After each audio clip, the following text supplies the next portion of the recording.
Now we are going to study about Pythagorean triplet. Subtopic is Pythagorean triplet.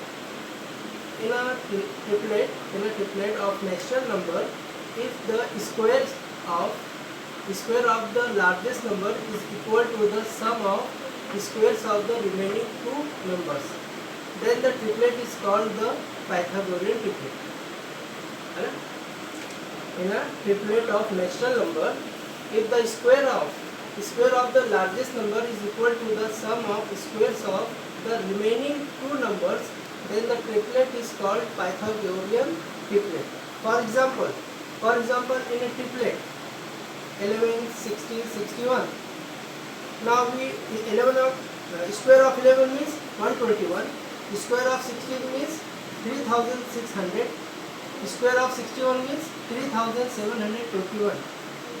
We now add two small numbers, means 121 plus 3600 we get 3721. This number is matched this number.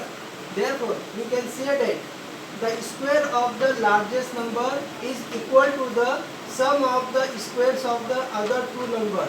Therefore, 11, 60, 61 is a Pythagorean triplet.